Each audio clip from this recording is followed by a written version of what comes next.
we've tried in the past to kind of share information for those that need it. That Hmm. that was about the worst sentence I could have said, and I'm not going to include that in.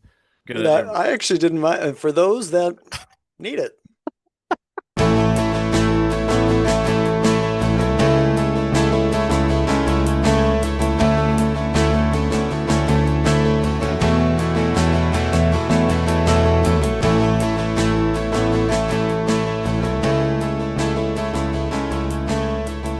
Welcome to the Greens and Blues 14er podcast.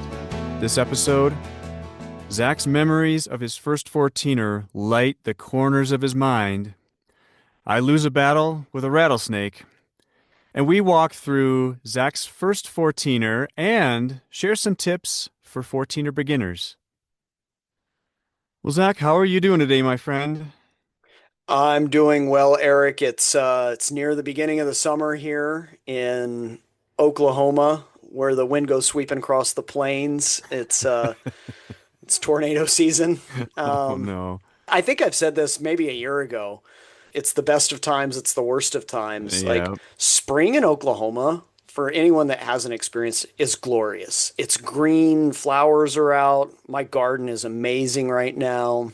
But there is the fact that it can kill you too, and Yeah. there's always tornadoes that are a possibility. So we Okies like to live on the edge of chaos and glory here. So, yeah, that and I've been getting ready for hiking this summer. I've been Nice. training a fair bit. I guess I should put air quotes around that. People can't see me, but did the little curly cues with the training. I've been jogging a lot and riding my bike, and still I do a lot of resistance work, so squats and lunges and that kind of stuff. So trying to get ready for the summer as best I can so that when I go to Colorado, I'm not absolutely dying. Yeah. Well, you mentioned before you did maybe a practice 5K. Is that right? Recently? Yeah, shout out to my kid Cassia. She is in a program called Girls on the Run, That's right. and she's a beast. And she runs like a gazelle, but they do a little final 5K, and part of their final 5K is they have to have a running buddy because they run on like a city course, Yeah. and they have to have a chaperone. And Cassie's chaperone is me. I also run with her friend Isla, so shout out to Isla too. So I've got to be able to run a 5K with my 11-year-old girl who's actually a very good runner. And last year we did a 5K. I think it took 34 minutes. And Nice. the goal of this year, I know that's not great or anything. That's like 11-minute miles, but Still, yeah. the goal this year is like little right at 30 minutes. Okay. So I've been working up to it, and I actually did it. Did a little 5K the other day on the treadmill, and I was right in at 31 minutes, and I know I had more in me. So that felt good. It's not a Jerry Roach training split where he was doing 4.5 minute miles or whatever at his peak, but hey, my big goal is to be able to do a 30-mile bike ride and then a 5K. So not officially a duathlon, but I'm going to make it the unofficial Zach duathlon. I've got a 30-mile ride that I can do and then like drop the bike and like run Yeah. like a two-thirds of an Ironman. And then maybe I'll go like swim in a local lake for a minute and call it a try. I don't Make it know. a true try. Yeah. You gonna have you got your GoPro with you or get some drone footage to kind of show yourself off there? You know me, Eric. I'm such a Luddite. I don't have like I literally just downloaded a cycling app last year. Like up until Uh, then, I was mapping it on Google Maps and then like recording the time on my watch and inputting it on a spreadsheet and letting it do the calculations for me. sounds like what I would do. Yeah, so now I've got a free cycling app, and like everybody's like, "Oh, you got to get on Strava, man." Like, Oh, uh Strava. Yep. yeah, I'm sorry, I'm not. I'm out there just on my own. I don't want to make this a social enterprise. So yeah, that's my aim. I actually have looked into little sprint triathlons where you swim a little bit and where you do like a 500-meter swim, Yeah. Yeah. Yeah. 20-mile or 15-mile bike ride, and then like a 5K. I feel like I could do that. although the swim would be brutal. So That's yeah, any swimming distance that would be worth anything yeah, to as far as measurable would be a lot of work. it's hard to doggy paddle that far. So just probably what my stroke looks like. Well, enough about me, Eric. How are you? Yeah, like you have been in kind of training mode and have been doing some running and I've also put on my day pack and put a little weight in there to kind of get Mm. ready for backpacking. So So where this do you go with this pack? Do you ruck around somewhere? there's a local park that has actually a very small incline. It's like a Mm. mini, not anywhere near the Manitou incline, Yeah. the well known, but it's a lot smaller. But it's 200 steps, and so I've done that with a pack, and there's a lot of trails around that area, so that's one option. But this past weekend, my buddy Carl, backpacking in blisters, Carl, Mm-hmm. called me up and said, "Hey Eric, do you want to hike around with a pack and just kind of get into training mode?" And I said, "Sure." So we went to a different park that has a whole bunch of long trails. It's fantastic. A whole bunch of loops in there. Sunny day. I think we hiked about 4.5 miles total with our packs on, but maybe three-quarters of the way through the hike, and we were doing a loop. We look on the trail ahead of us, and at one point there was what looked like a long branch straddling the entire width of the trail, and we said, "Oh, there's looks like there's a bull snake there." And anyone that's familiar with bull snakes probably knows that they're not poisonous, but they are ornery and they will bite. Yep. And so we were not interested in that. And so walked towards it a little bit, trying to like scare it, let it know we were coming, and hopefully it would scoot off the trail. And it did not. No. So, Why? Why?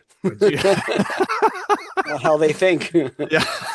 got to Well, poke them with a stick. That's well, it's that motivates them. we didn't have a stick long enough. So, and we couldn't, it was like a shelf trail. So to our left, it went down a bit, but there's so many willows in that area. There's no way we could go around. And the same thing on the right hand side. It went uphill, but there was so many willows. There's no way we could safely get around and without risking getting bit. So Carl took a rock and just kind of rolled it towards the snake.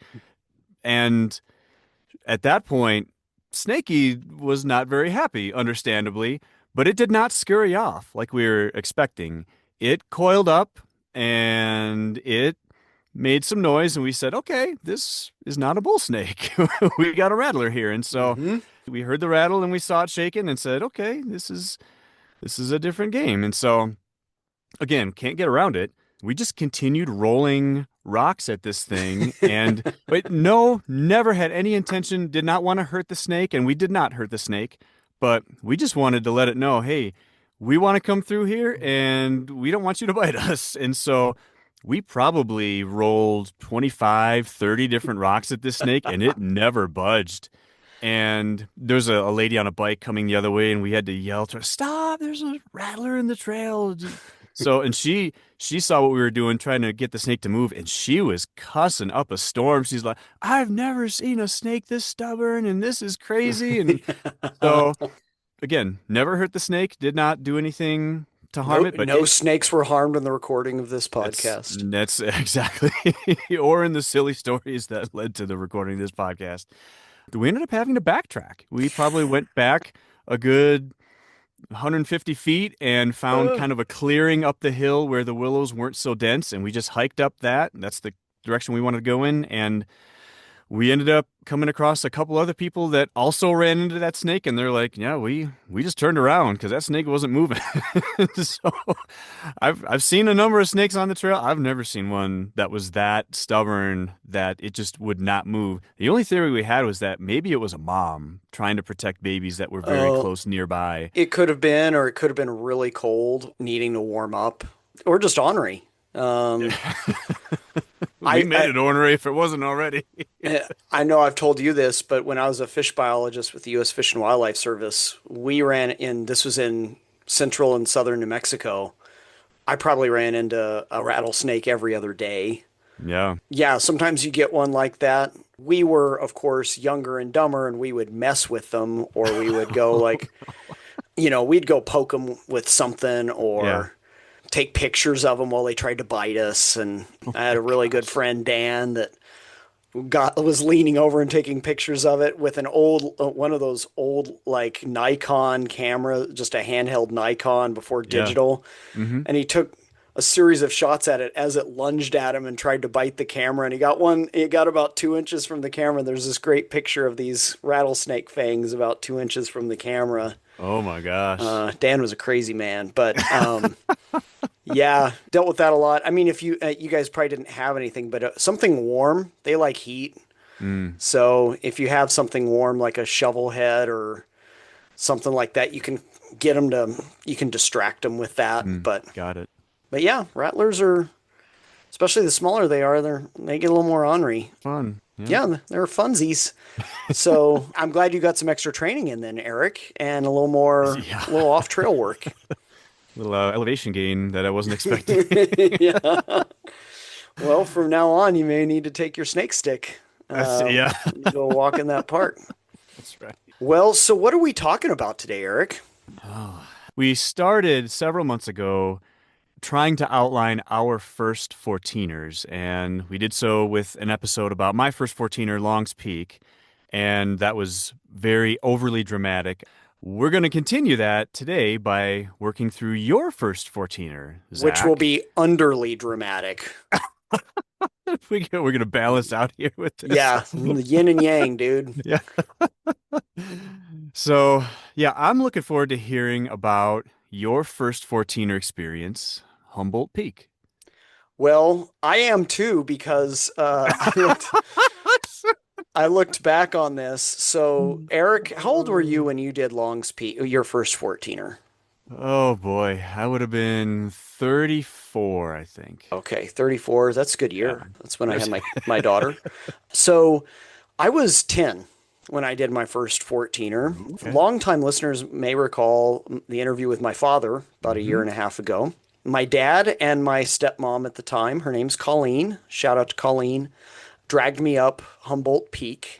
I don't remember a lot, and I really tried to, in anticipation of this episode, I went digging through boxes of photos. So, like this was in 1989, so this will give you indication of my age. And I have not scanned those pictures, so I went and looked for pictures, and all I could find was two pictures, and they were both summit shots. Mm. So, what you're about to get from me are a series of hazy recollections, and because they'll be so hazy and short, we're going to tack on some additional advice to the end of this episode for people that are listening, thinking about hiking their first or second or third 14er this summer.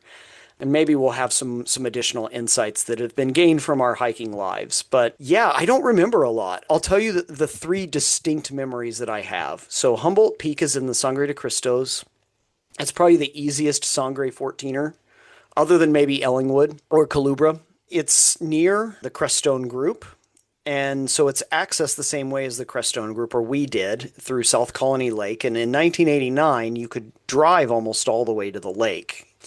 So we went up that road in my dad's, I believe it was an old Ford F-250 with springs that were made out of just basically steel and like it was like a buckboard that as you felt every rock in the road. And Yep. as a 10-year-old, I just loved that. I would always, once we hit a 4-wheel drive road, we'd get out.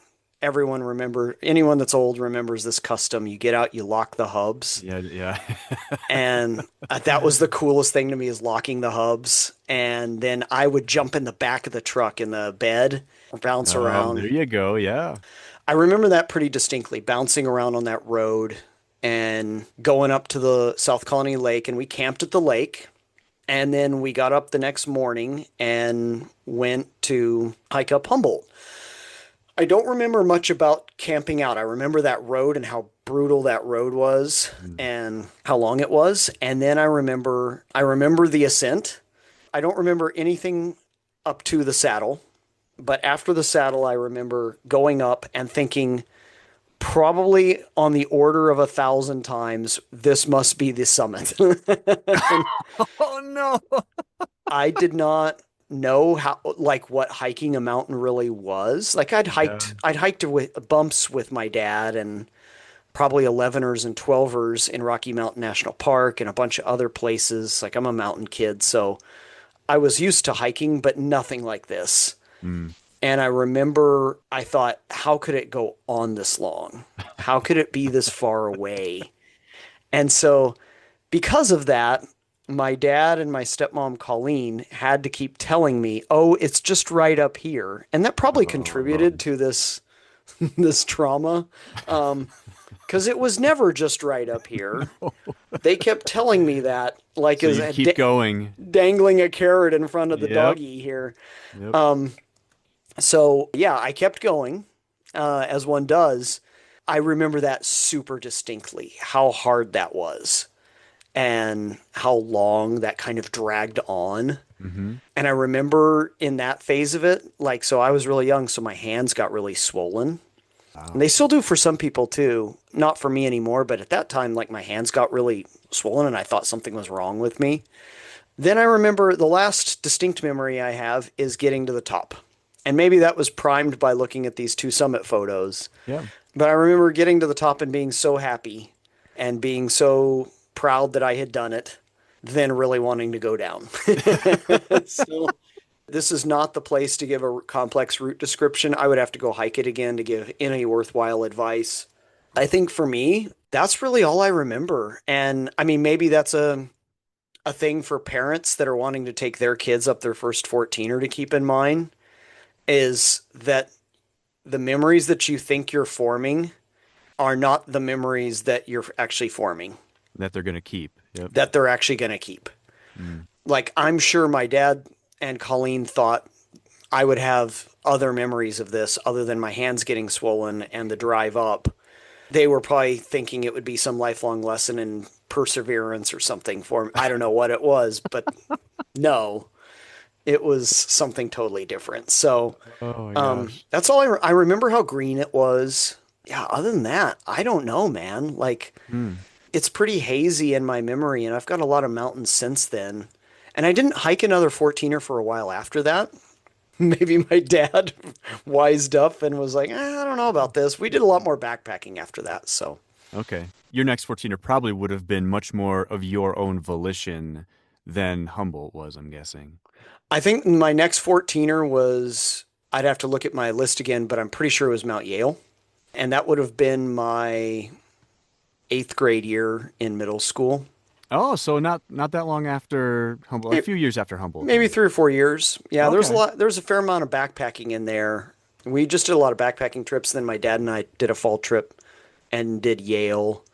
So I think that experience probably with my dad was kind of like, I don't know if this is worth it. I'd have to ask my dad, but I love hiking and I've always loved hiking, but I don't think I was super eager to do that kind of hiking again.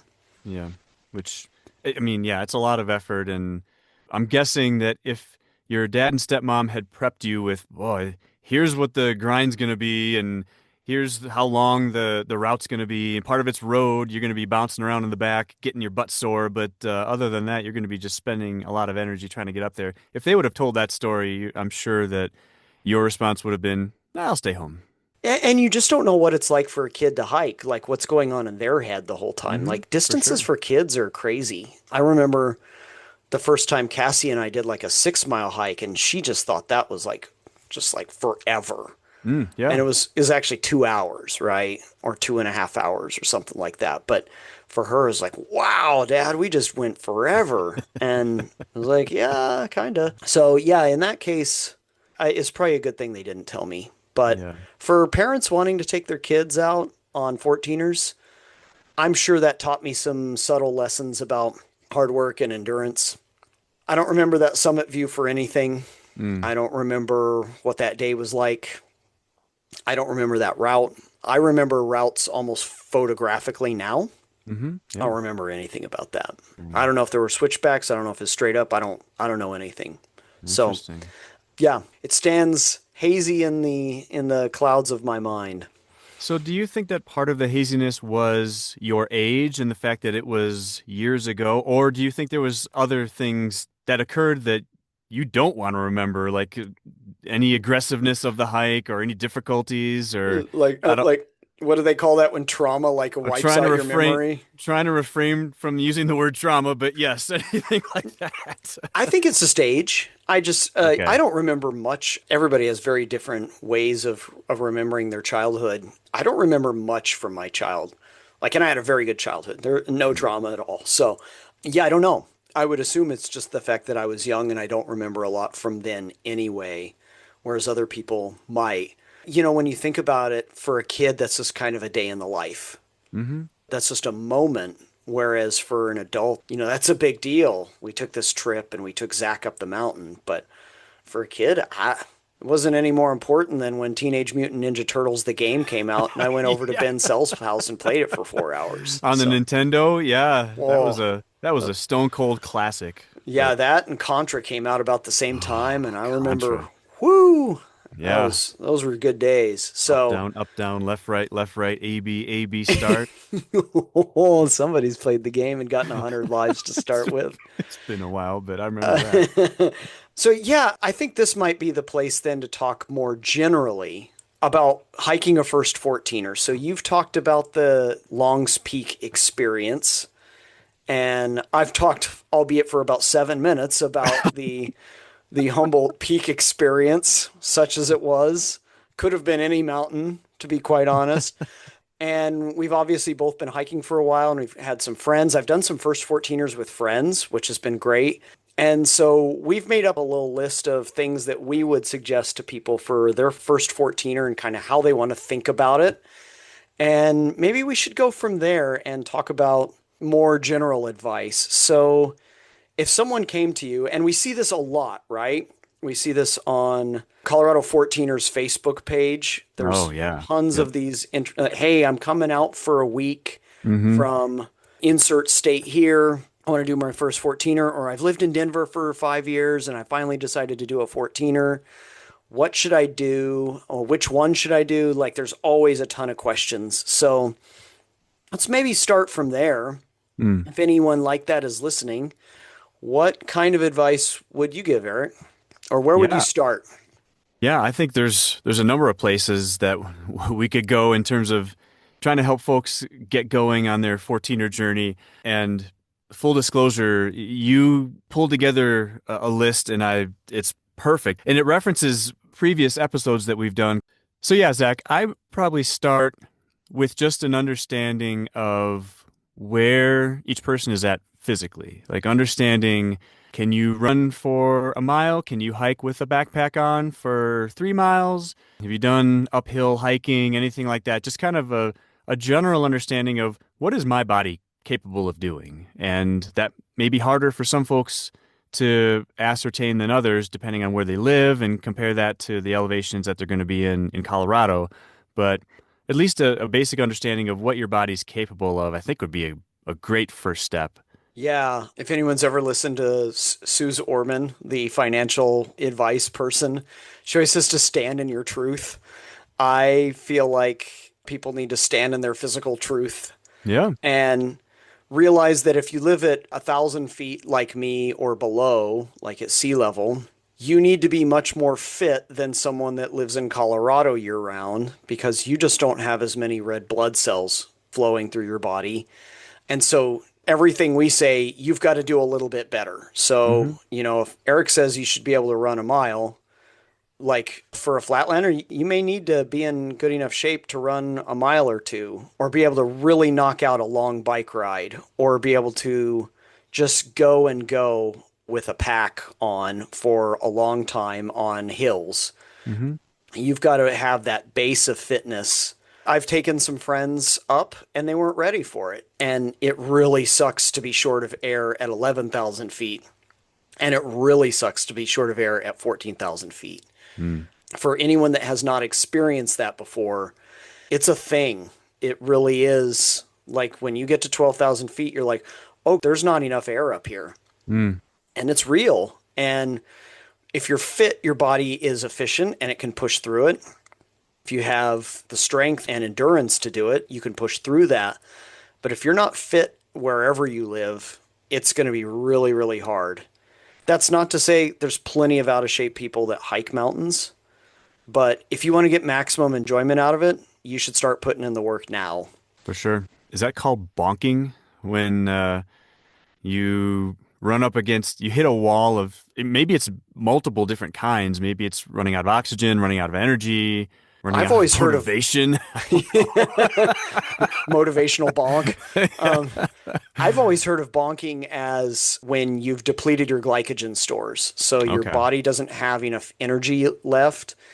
And when you're at altitude, your body doesn't break down sugars and fats as quickly as because it Hmm. just doesn't have as much oxygen to fuel, The processes. metabolic processes. So I've always heard of bonking as like when you've depleted your glycogen stores and you can't get enough back into them quick enough. I've done that plenty. That's why I hike with a banana, as you well know. Hmm. I also just like to do the Donkey Kong thing and throw the peel out at some point, see if somebody will slip on it.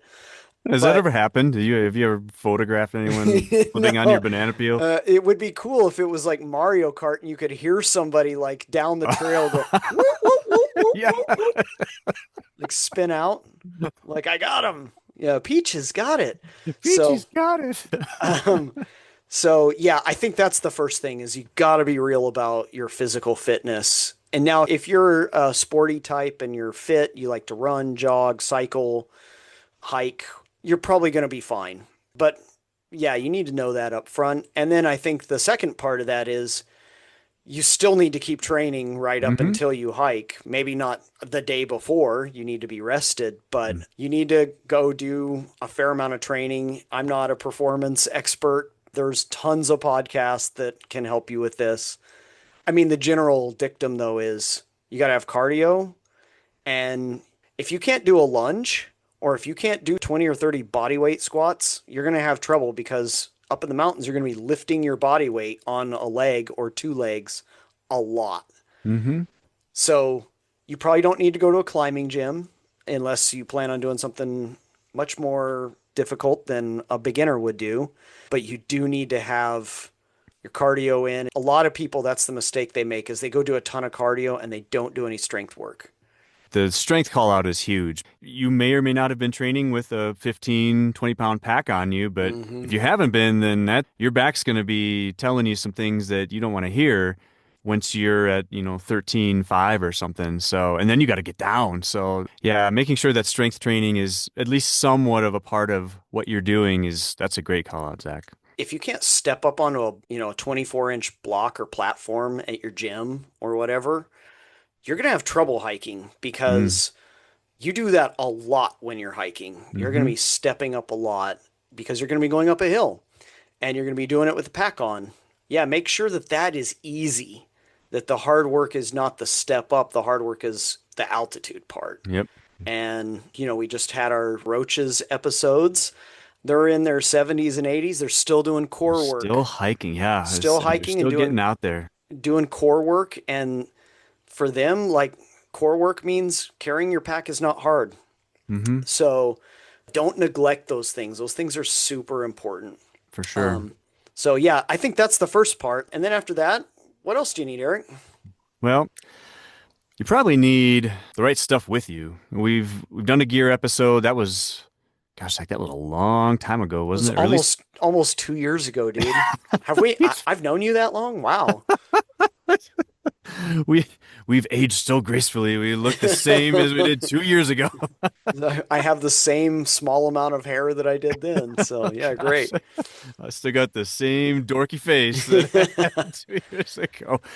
But yeah, having the right stuff with you, having the right pack, something that's, light enough but strong enough to go with you, having your water, your food, your hiking poles, everything. You can go listen to our episode on gear. There's plenty of other gear lists. The .com has one in terms of just all the things that you need. Google the 10 essentials of hiking. Like Yeah, that'll it'll tell pop you up. all kinds of things. So, Yep. So having the right stuff with you is also really important. and if you want to take this back to our previous point, go get that stuff Hmm. and make it a part of your training. Put on a pack and look like a dork and wander around your neighborhood or go You've like never Eric. done that, have you? Oh, no, not this past Sunday. Can I tell a story? This is fun. So Yeah. you went rucking around and found a rattlesnake. Yeah. I put on my full backpack, so I probably have about 35 pounds in it right now. I have Okay. like Yeah. I've told you I have bags of kitty litter in Oh there. yeah. And so I decided to do a big morning walk last Sunday, and my daughter wanted donuts. So I decided to go to the donut shop, which is a couple miles from my house. So I walked Look to at the donut you. shop. Yeah, Wow. I mean, it's flat, but so I wandered down to the donut shop. It's a lot better than a rattlesnake. And the woman, though, we have a large number of unhoused people in Norman, Oklahoma. Mm. And so when I walked into the donut shop, I think she thought I may have been homeless. Oh, because you had your And pack on. because I had a pack on, she said, "Oh, are you going to be eating here for a while?"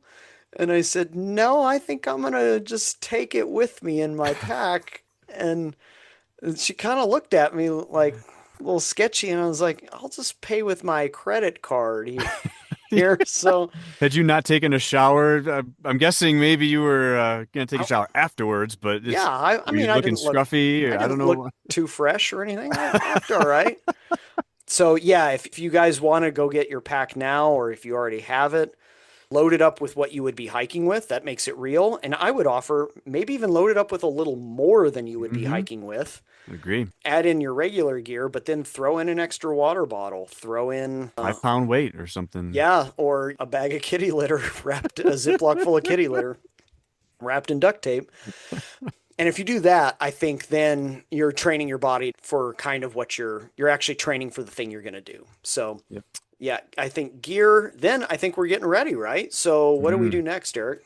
Well, this is something that I clearly did not do for my first 14er, and I would highly advise anyone to do is pick where you're going to go and be ready for it. Prepare with It's that second part. It's the be ready for it part. yeah, be ready for it. Like Know what you're getting yourself into. exactly. You can go to the .com, print out the route description of where you want to go from guidebooks, depending on whether you're going to hike a 13er or a 14er. 13ers, there's plenty of resources we've referenced in the past, the Climbing Coonies, the Wild Hmm. Wanderer, plenty of great route info there.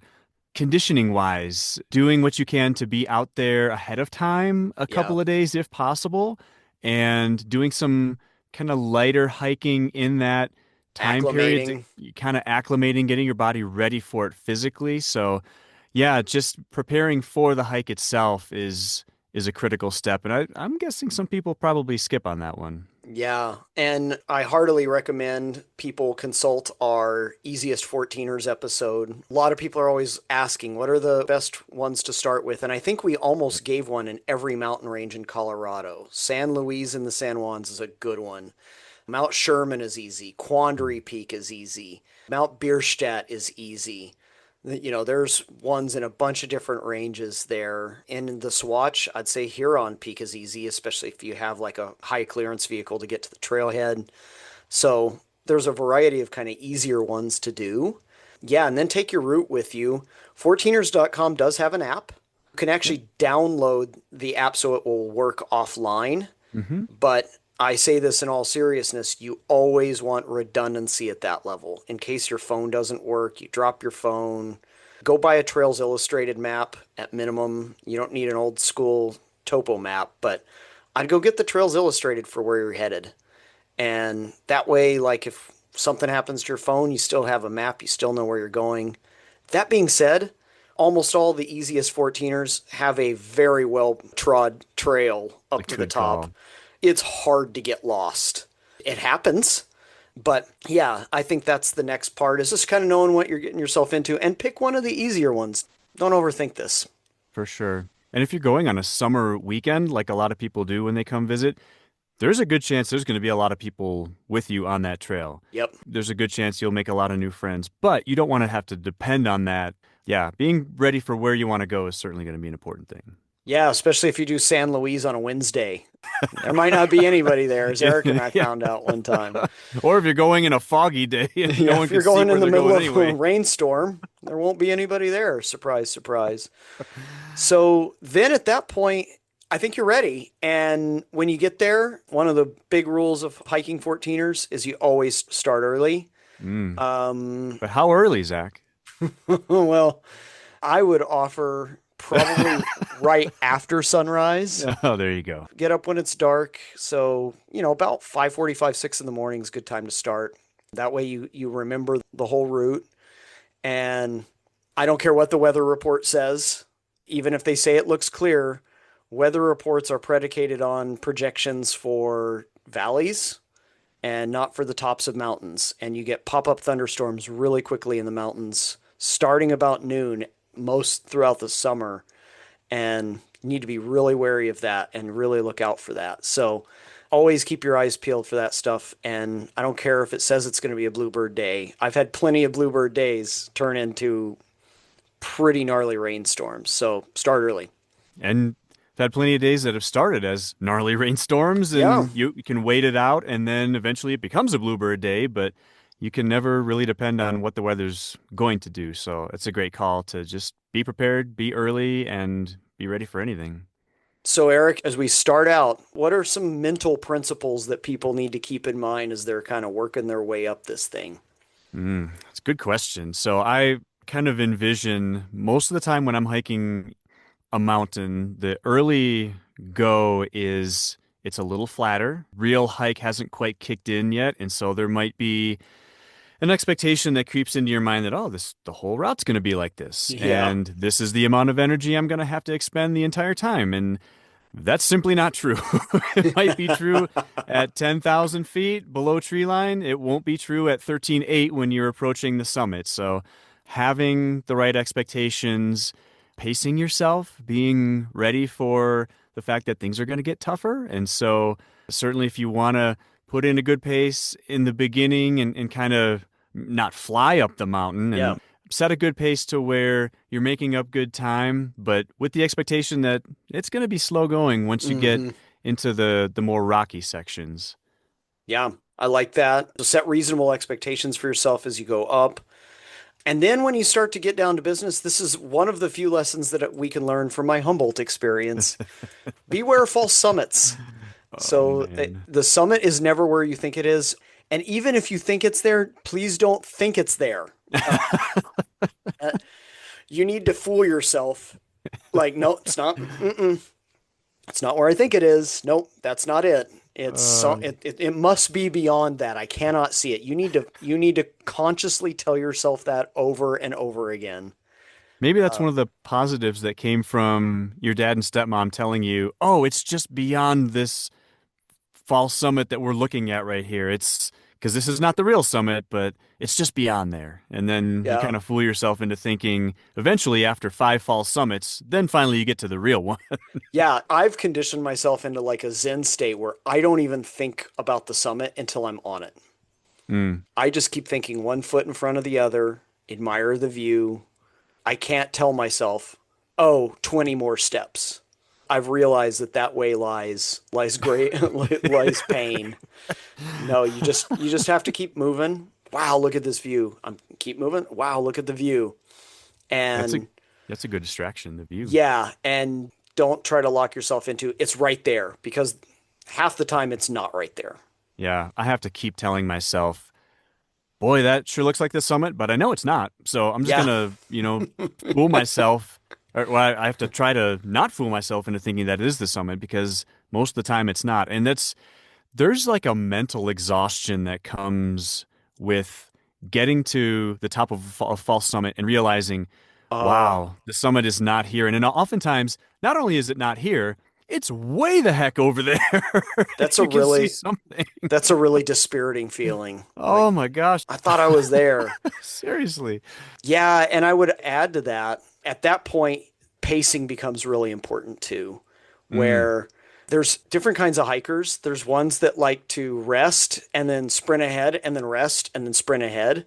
You got to have tortoise in the hare mentality and you got to be the tortoise. It's mm. slow and steady wins the race. And frequently stopping. Now, if you got to stop, you got to stop, but it's better once you've stopped and rested to go slow out of your rest and don't take that quick burst of energy that you got and expend it. Go slow and really try to go as far in between resting as you can because that's the way you're going to get up the hill quicker.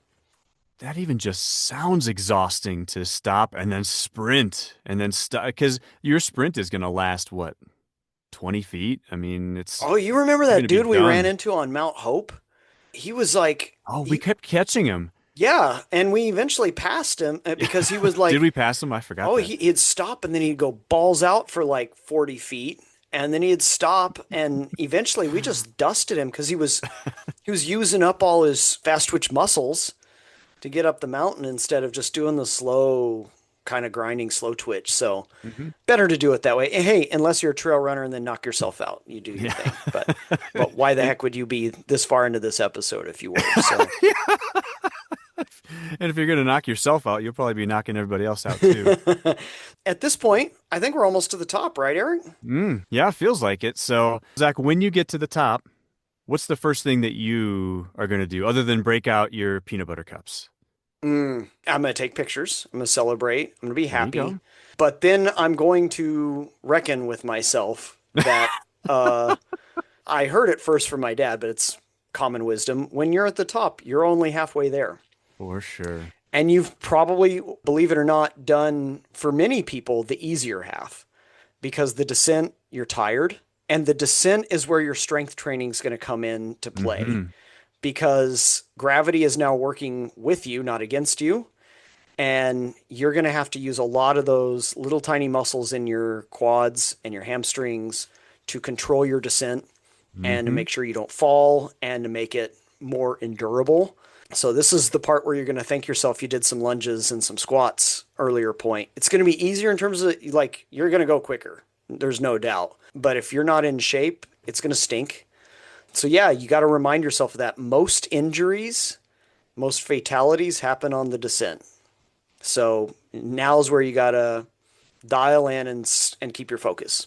For sure. At that point, your muscles, your joints, everything's aching. And to your point, Zach, if you haven't been training those specific muscles to be ready for this kind of thing, you're going to find out that you have those muscles and you didn't know that you had them before because you never used them, and you haven't trained them up to get ready for this pounding and this Yeah. slogging down this trail where, like you said, gravity's working with you to get you down, but your body has to compensate for that by kind of taking that beating as you're going down. And so, yeah, gear wise, hiking poles are huge for that.